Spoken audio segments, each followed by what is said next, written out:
sitwasyon. Babae natanggal sa trabaho at nakipagtalo sa mga magulang. Balak niyang tumalon. Masyado siyang emosyonal. Sinusubukan na siyang pakalmahin. Ayun siya. Bumaba ka na dyan, ma'am! Lumayo ka nga! Kapag lumapit ka, tatalon ako! Yang Chi, dito lang kayo. Aakyat ako. Teka sir, ako na lang kaya ang aakyat. That's an order. Changyi, Junping, sumunod kayo. Yes, sir. Yung air cushion at cordon, bilis!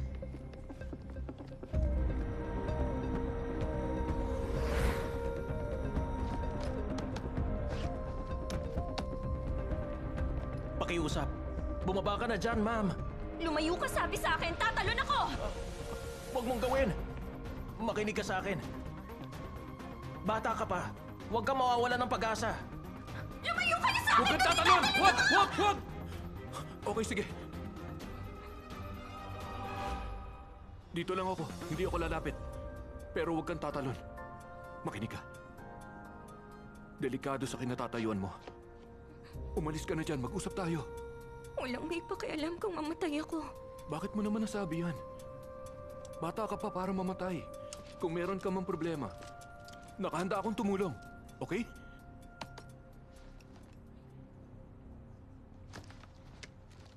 Eto, uminom ka muna. Ayoko nga. Hindi mo naman ako matutulungan sa problema ko eh. Pwede kang humanap ng bagong trabaho. Hindi mo naiintindihan, walang nakakaintindi. Ginawa kong mabuti ang trabaho ko, nagsikap talaga ako. Masama ang ugali ng boss ko, napakawalang iya niya. Sira na ngayon ang buhay ko dahil sa kagagawan niya. Mas lalong kailangan mo mabuhay. Ganito, kung naagrabyado ka, magsumbong tayo sa pulis. Makakamit mo ang hustisya. Halika na. Hindi ko na makakamit ang hustisya na wala ko na yung ebidensya. Pati mga magulang ko pinagalitan ako. Wala na raw akong ginawang tama. Wala raw akong silbi kaya nangyari to sa akin. Wala na silang ginawa kundi sisihin ako. Sa tuwing may nangyayaring hindi maganda palaging kasalanan ko akong sinisisi nila para sa kanila isa akong pagkakamali. Buti pa mo wala na ako gaya ng gusto nila! Huwag! Huwag kang tatalon! Huwag mong gawin! Huwag!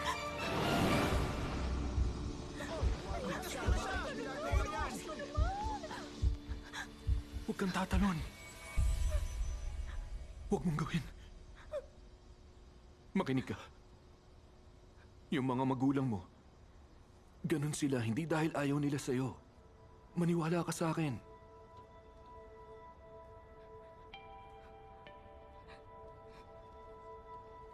Pareho tayo ng dinanas. Simula pagkabata, hindi ako sinuportahan ng mga magulang ko. Lagi akong pinagagalitan at sinasaktan ni Papa. Galit ako sa kanila noon. Pero di nagtagal, na-realize ko na mahal tayo ng mga magulang natin. Pero tao rin lang sila na may limitasyon. Pwedeng sila mismo, hindi rin sila tinrato na maayos ng mga magulang nila.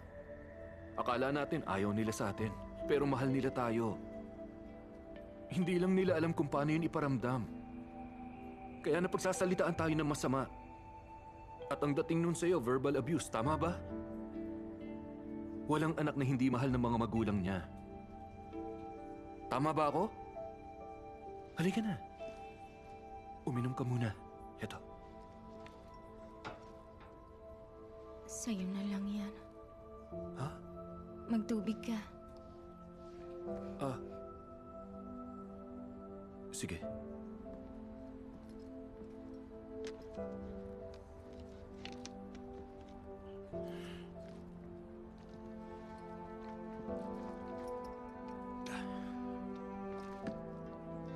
Kung gusto mo, lumayo ka sa trabaho at mga taong hindi mo gusto.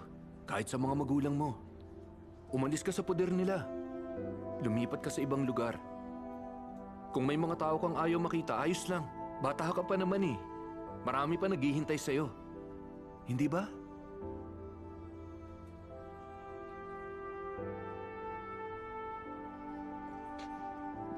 Kanina ka pa nakatayo dyan.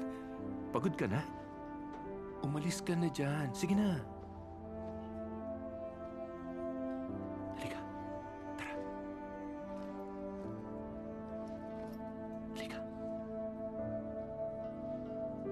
Tatalon kaya siya? Malay ko. Baka nagdadrama lang. Huwag nga kayo magsalita ng ganyan. Ang insensitive nyo. Dahil nalapagsabihan siya kaya siya tatalon. Walang kwenta ang makatulad niya. Ano ka ba? Bakit mo nasasabi yan? Anong sinasabi mo dyan? Hindi ka nakakatulong! Hirap magkaroon ng ganyang anak. Sinasadya niya talaga maging pasaway. Di na dapat siya pinanganak.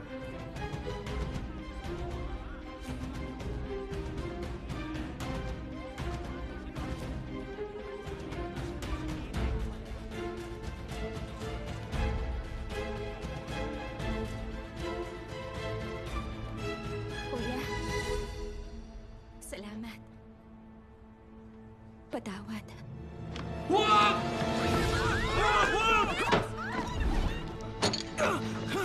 Instructor!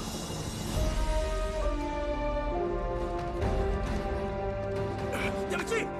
Ibababa ko na sila! Kopya! Dahan-dahan mo silang ibaba sa air caution!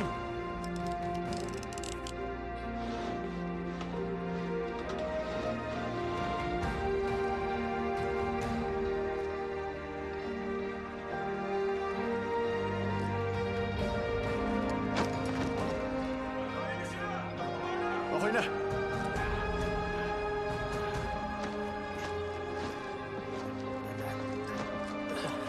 Patingnan siya.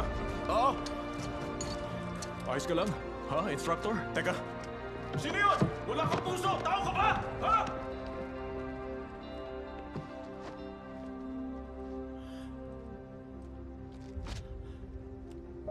Buhay ang nakasalalay. Buhay na muntik na mawala! Sino sa inyong hindi pa nahirapan sa buhay? Sino sa inyong hindi pa naharap sa pagsubok?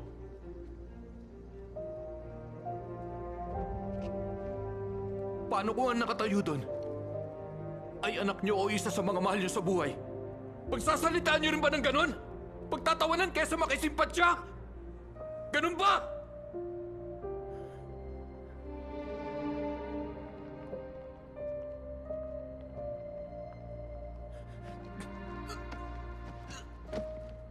Oh, bakit? Okay ka lang? Uy, Jun!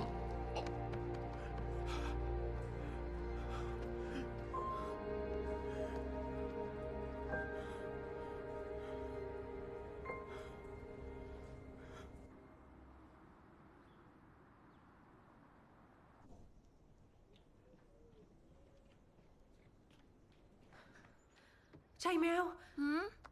Ay. Ano? Kumusta? Okay ka lang ba? Kung hindi dahil kay kuya, baka nasa presinto pa rin ako. Naku, kawawa ka naman. Yung... Huwag ka mag-alala. Kahit ano pang mangyari sa akin, hindi kita isusuplong. Sorry talaga. Hindi ko alam na peke pala yung mga yun. Okay lang. Alam kong hindi mo kasalanan. Kahit ikaw ang nagbenta sa akin noon, biktima ka lang din. Nga pala. Tingnan mo to.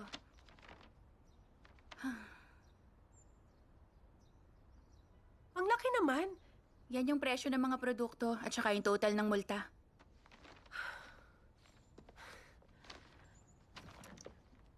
Huwag ka mag-alala. Hindi ko sisingilin sa'yo yan. Pero tulungan mo ako makahanap ng pagkakakitaan. Si kuyang nagbayad niyan. Kinabit niya yung ipon niya. Dapat bayaran ko agad. Sige, tutulong ako magbayad.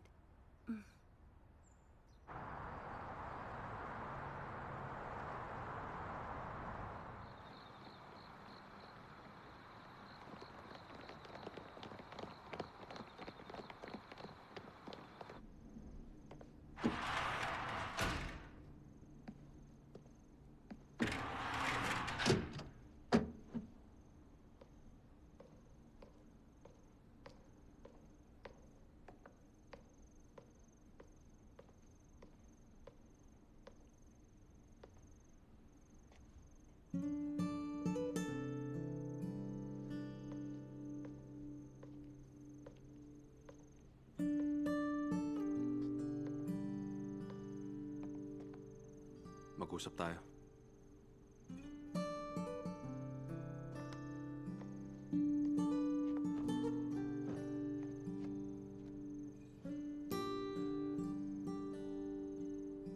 Naging padalos-dalos ako sa mga sinabi ko. Napagsalitaan kita ng masakit. Di man lang kita binigyan ng pagkakataon nun para ipaliwanag ang sarili mo. Pasensya na.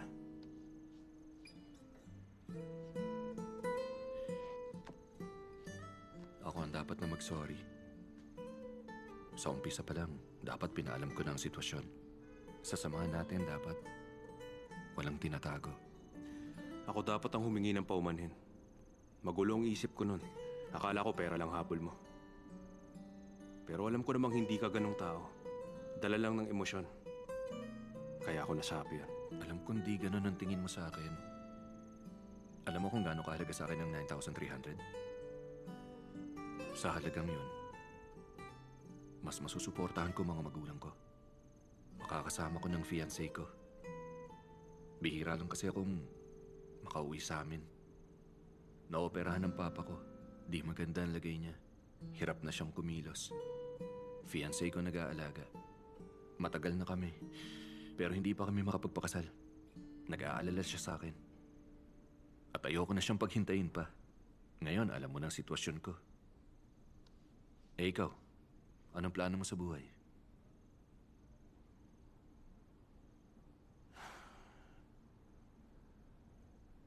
Mula nang nakasali ako sa team, hindi ko na naiisip ang ibang bagay. Pero nitong huli, madalas na naiisip ko ang nakaraan. Dati-rati,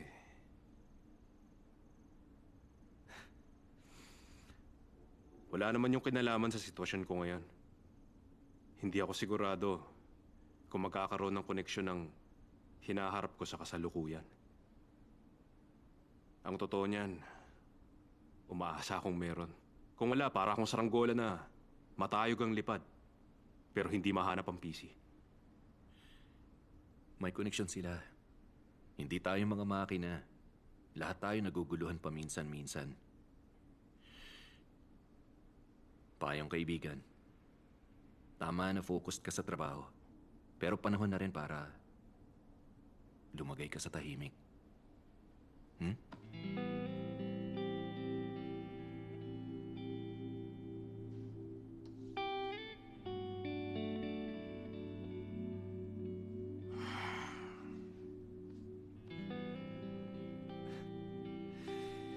Ang totoo niyan, iniisip ko kung mananatili akong mag-isa habang buhay. Uuwi ako sa bahay na walang sino mang naghihintay sa akin.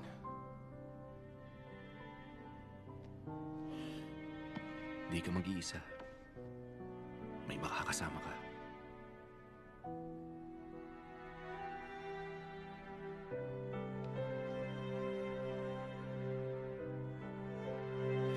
Teka, sandali nga. Bakit naman biglang napunta sa akin ang usapan?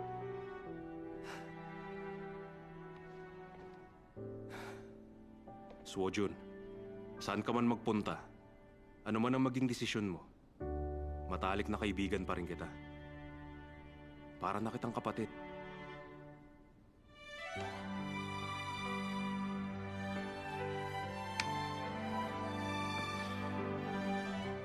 Huwag kang mag-alala. Saan man ako mapunta, saan man ako makarating, mananatili akong Shilitay.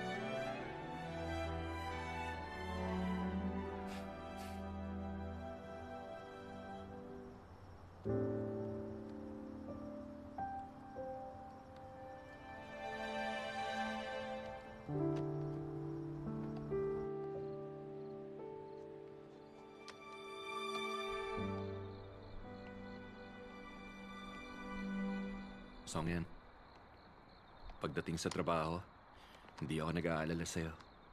Alam mong ginagawa mo. Pero pagdating sa personal na buhay mo, hindi ka dapat nagpipigil. Gawin mo kung ano man ang gusto mong gawin. Namnamin ang buhay. Ayos lang ako.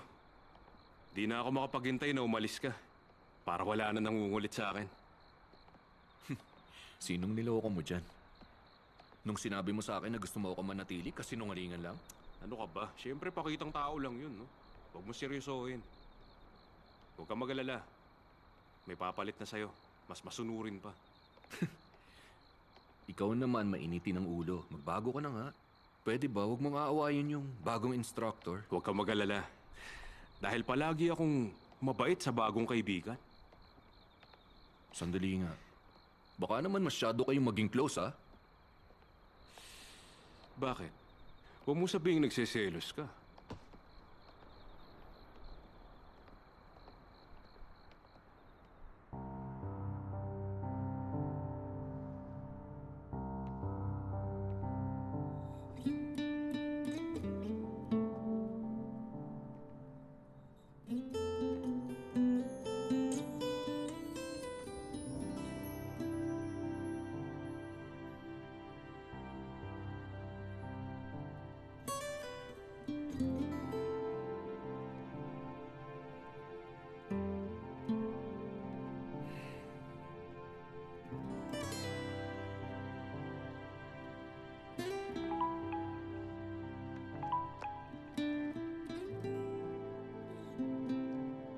Hi, Kuya Bombero.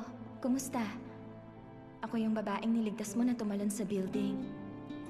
Salamat sa pagsagip sa akin. Buong buhay ko, pakiramdam ko napakalupit ng mundo. Nawalan na ako ng ganang mabuhay. Pero nung tumalon ka para iligtas ako at hinawakan ako ng mahigpit, naisip ko, may pag-asa pa sa mundo. May mga taong nagmamalasakit sa akin at handa akong protektahan. Kaya mula ngayon, kapag naharap ako sa pagsubok, hindi ko na ilalagay sa panganib ang sarili ko. Pahahalagahan ko ang ikalawang buhay na binigay mo sa akin. Nanamnamin ko to.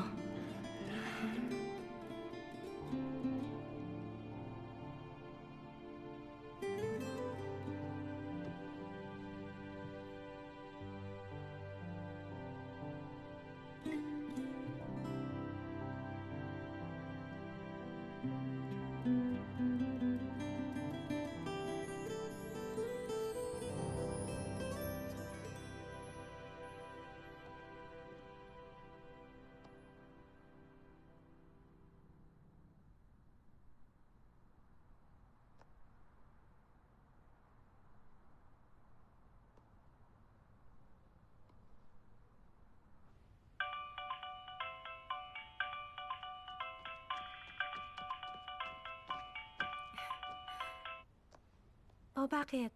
Pwede bang bigyan mo ako ng isa pang taon? Pangako, pagkatapos ng isang taon, babalik na ako. Sa'yo at sa pamilya ko. So, John, tapos na tayo. Mas mahalaga ang career mo kaysa sa akin. Mas mahal mo ang trabaho mo. Ayoko na maghintay ng isa pang taon. Huwag mo na akong tatawagan ulit.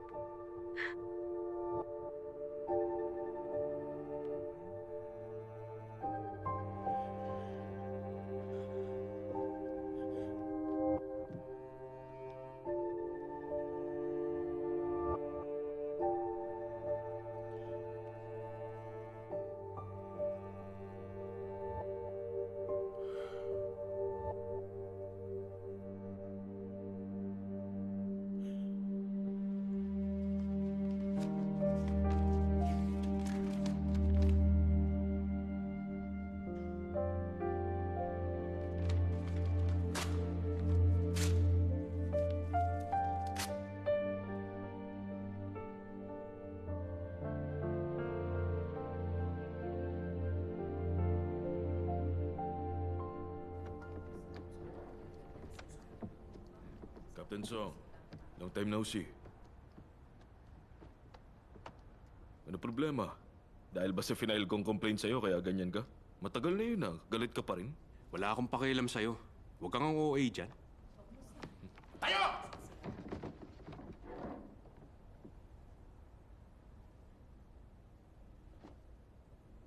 Aba!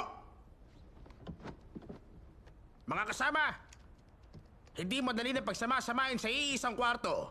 Kayo na napakahuhusay na frontline instructor. Sa panahon na rumiresponde kayo at nagliligtas, pinupuri kayo sa inyong katapangan. Hinaalin tulad kayo sa mga tigre. Pero kung ako tatanungin, hindi sapat yung pagiging tigre lang. Kailangan nyo na maging mga tigre na may pakpak. Kaya ngayon, bibigyan ko kayong lahat ng mga pares ng pakpak. Anong pakpakan nyo? Teorya at teknolohiya. Ngayon, inimbitahan ko ang isa nating napakatalentadong kasamahan mula sa University of Science and Technology, si Chang Yu. Narito siya para talakayin sa atin ang teknolohiya at pati na rin ang teorya. Palakpakan natin siya!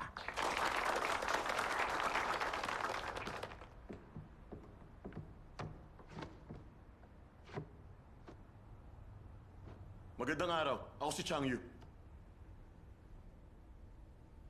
Ayos ang academic background niya. Itong nakikita niyo sa screen na yang tinatawag na Super Battle Helmet. Meron itong built-in computer module at may naka-attach na high temperature capture camera. Makikita ng mga bombero ang impormasyon sa augmented reality screen. Panoorin niyo ang sunod na video. Kalalabas lang nito. Ito naman ang tinatawag na bipedal robot. May kakayahan itong maglakad na parang tao. Dinisenyo ito na may laser radar na kaya makadetect ng makapal na usok at apoy. Marami-rami na rin ang investment sa technology para sa firefighting system. Kaya naniniwala ako na darating ang araw na kaya na nitong palitan ang mga bombero sa pagsugpo ng mga sunog. Makakaiwas tayo sa panganib. Hindi praktikal yan! Ang kailangan ng firefighting units, hindi mga high-tech na robot, kundi magagaling na bombero. Pwedeng pagsamahin ang pagsasanay ng mahuhusay na tao at pagpapaunlad ng teknolohiya. Gamit ang teknolohiya, mas mabilis nating maaayos ang mga problema. Nakakatulong ang teknolohiya. Sangayon ako. Hindi ko naman sinasabi na mali ang paggamit doon. Hindi natin pwedeng ipaubaya ang lahat sa teknolohiya. Alam ko na mahabang proseso ang reforma. Pero kung sisimulan ito, mayroong pag-asa. Naniniwala ako na kayang solusyonan ng teknolohiya ang kahit na anong problema. Paano pag may sunog? Nasa kwarto sa kaliwa yung batang babae. Nasa kwarto sa kanan yung nanay. Sinong sasagupin ng teknolohiya mo? Depende yan sa sitwasyon. Kailangan munang magsagawa ng prediction at analysis. Hindi ko kailangan ng prediction at analysis. Ililigtas ko pareho. Kung patuloy ako magte-training at mas i-improve ko pa ang sarili ko, posibleng masagip ko sila pareho.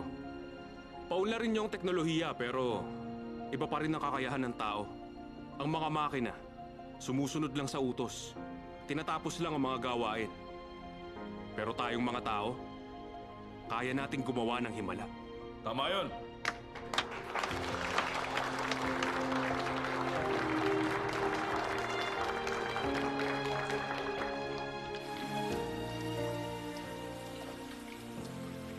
Captain Song, i-add kita sa WeChat. May gusto akong i-discuss. Sa Shilitay Station ako. Kung kailangan mo ako makausap, nandun lang ako. Captain Song! Ay, sandali lang. Papayuan kita. Iwasan mo siya. Bakit naman? May saltik yun. Mahilig makipagtalo. Hirap pakisamahan. Parang okay siyang kausap eh. Good luck sa'yo.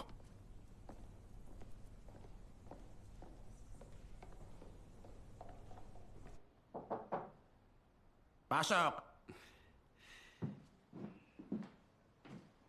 Aba!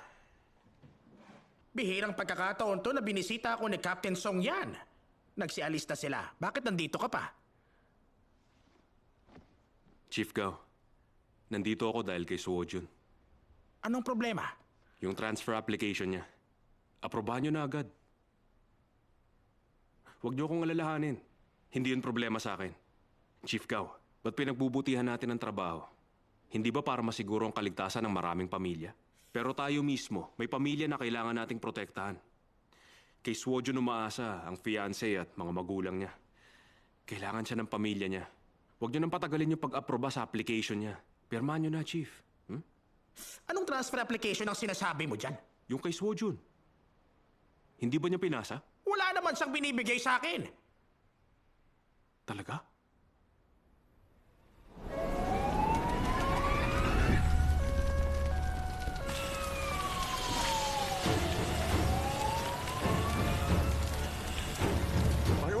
nang unan! Atras! Lumayo na kayo! Huwag niyo nang unan! Delikado na sa loob! May nailabas na naman sila, oh.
Instructor!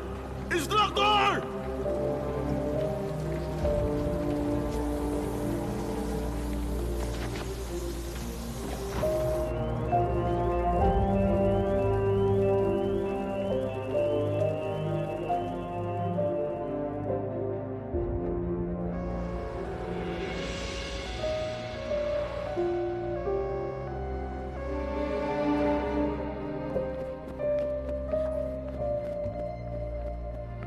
Salamat. Mag-iingat ka!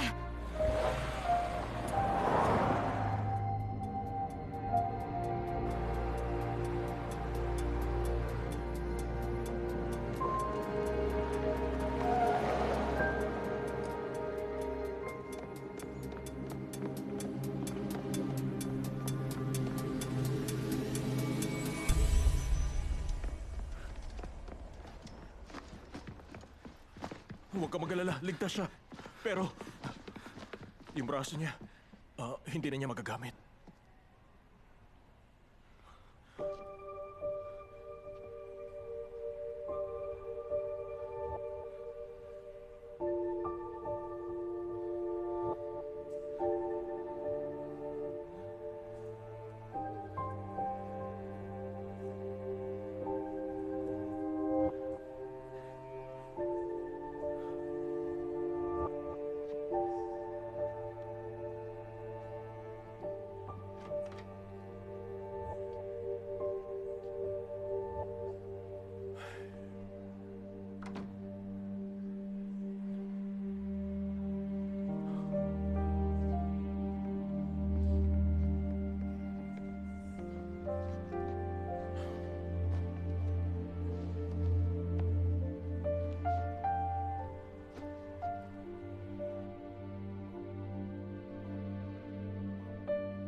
Buti kising ka na. Bakit ka naman umiiyak dyan?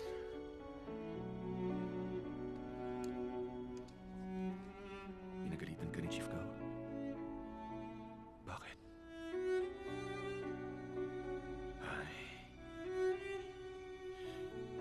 Kasi nag-aalala ka sa akin.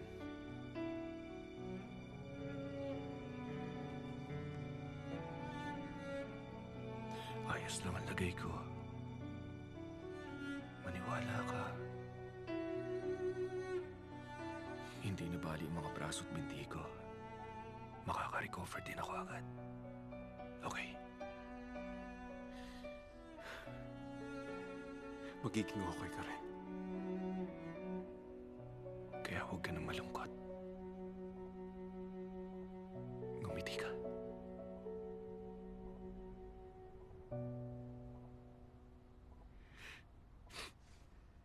Tatawagin ko yung doktor.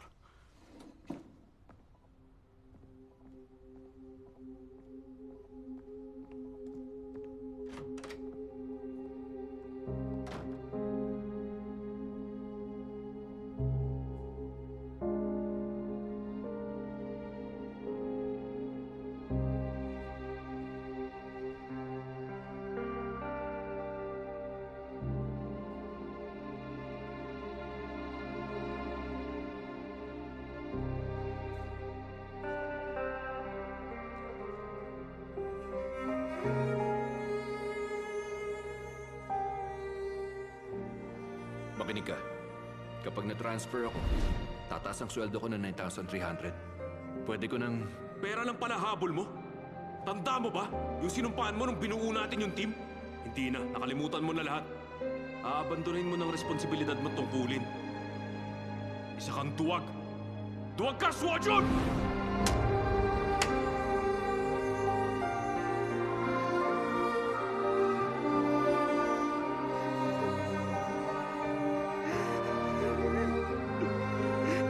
Pareho tayong sumumpa noon.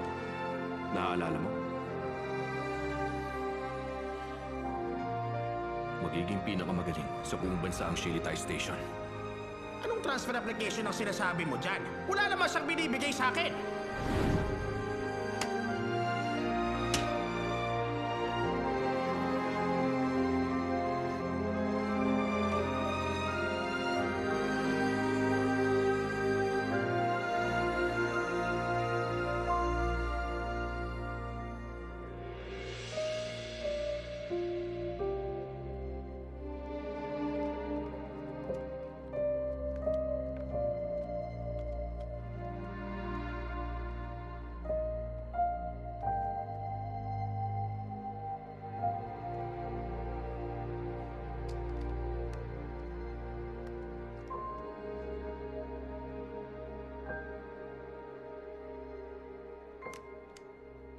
Nasa state of mild coma siya. May signs ng pagising. Obserbahan niyo siya.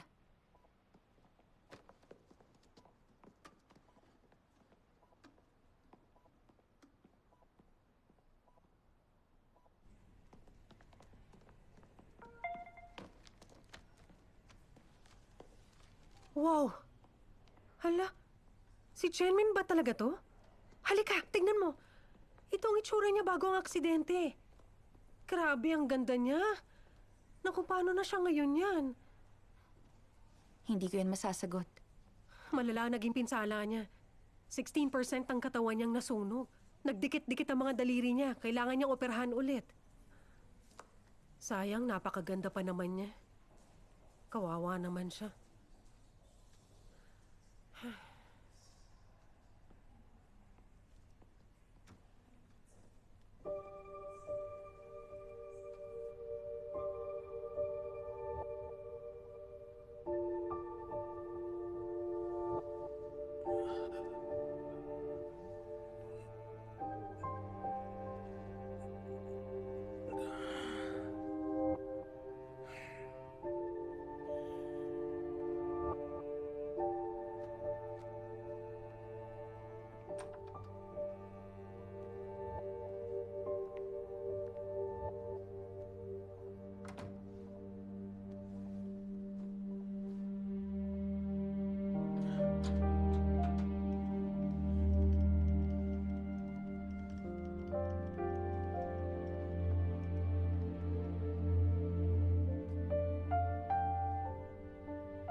labas ba yung babae?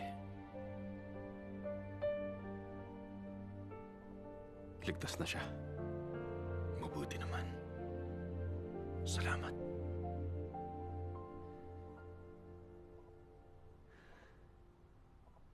Galing akong detachment. Hindi mo pinasa yung application. Kasalanan ko.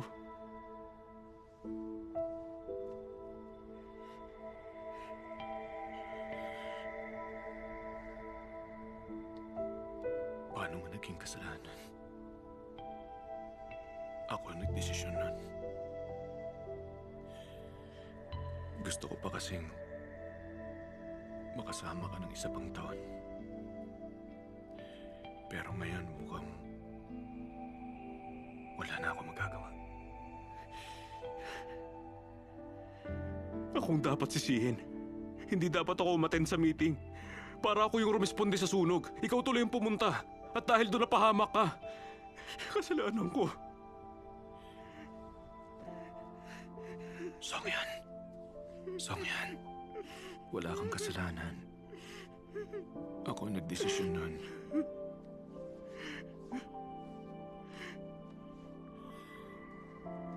Meron kasi akong personal na dahilan. Gusto ko kasi kapag nagkaroon na ako ng mga anak, taas na akong maipagmamalaki sa kanila. Na-instructor ako sa namumuo ng fire station. Kasama kong pinakamagagaling na bombero.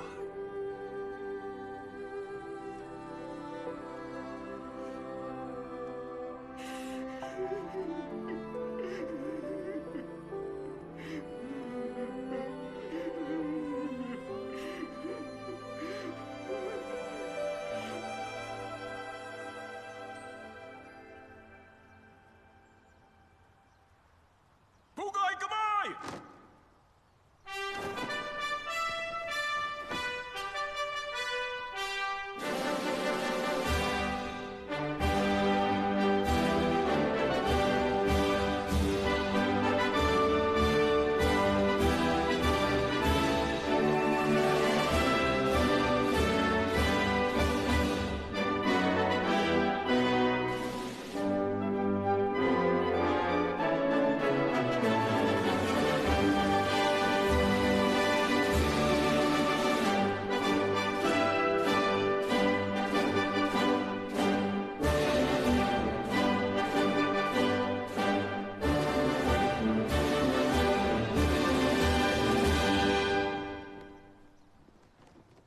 Baba kamay! Bitbit sa gisag! Pasulong! God!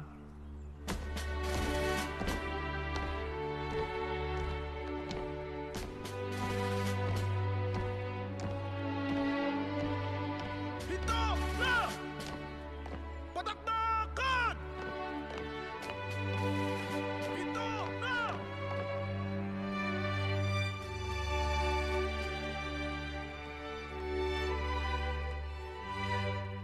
Bilang captain ng Fire Brigade, ipinaalam ko na si Instructor Sojun ng Shilitai Fire and Rescue ay magre-retiro na ngayon bilang miyembro ng National Comprehensive Fire and Rescue Team.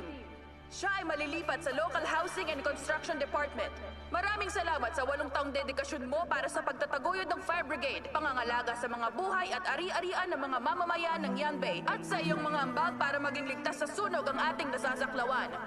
Ngayong araw, kahit nalilisanin mo ng Fire Brigade Team, mananatili pa rin itong iyong tahanan. Umaasa ako na madalas mo kaming dadalawin. Naway hindi mo makalimutan ang iyong adhikain. Anumang landas ang piliin mong tahakin. Sumajud! Yes, Mom! Hakbang pasulong! Yes, Mom!